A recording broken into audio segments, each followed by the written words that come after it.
Alright guys, the lighting's not ideal. I was at work for most of the day, but it's a beautiful, beautiful day out today. So all of the plants that were inside are outside, partially to harden off, but mostly just because they really need good light, and they have it, so they might as well be. I planted up a few more that were still in little pots, and then I planted some zinnias, some sunflowers, a whole bunch of black beans that hopefully will come up soon. This video is a little less of a garden update and more of a not everything is sunshine and roses. So we have a pest in the garden that, I don't know if you remember, but I have this beautiful brassica bed over here that has a lovely amount of unpested brassicas in it, but someone decided to munch a good 18 of my plants, so about 9 broccolis and about 9 cabbages, and some are just completely missing. So here they just completely took them out of the ground on this side, and on this side they are just, when you have a broccoli, if you don't have a center stem, can't really get any broccoli out of it, so many of them on this side are just the stems were eaten off in the center.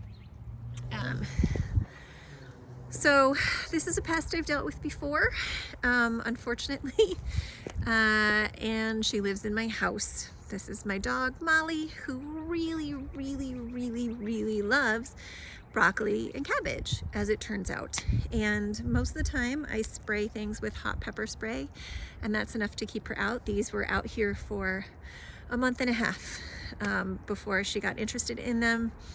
But I then fertilized them with blood meal, which smells very enticing to anything that eats animals. And so she came and investigated and found that there was in fact good snacking to be had. So she no longer gets to come hang out near the garden without being watched.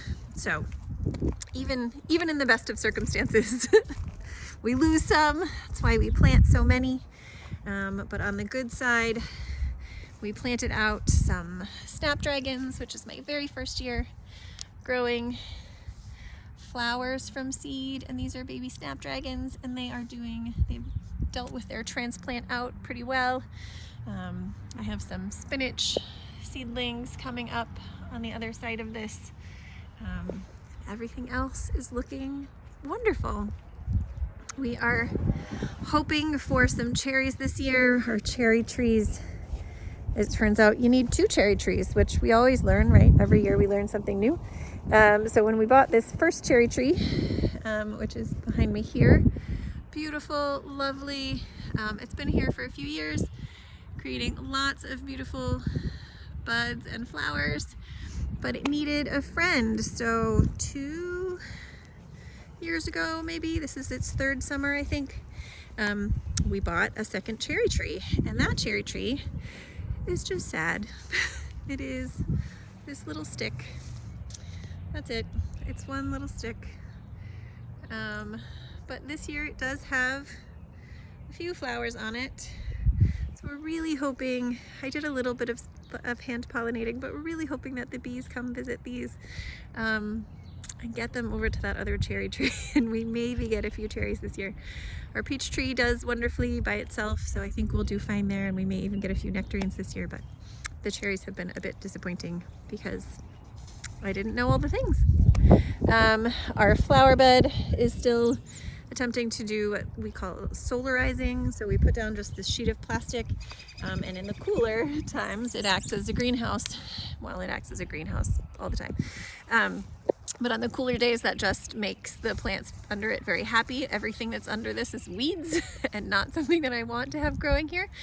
But on the hot days like today, it gets a little too hot for them in there. So I'm hoping with this next week of very warm days that it gets too hot and kills off a lot of these weeds, but that might be a pipe dream. We'll see.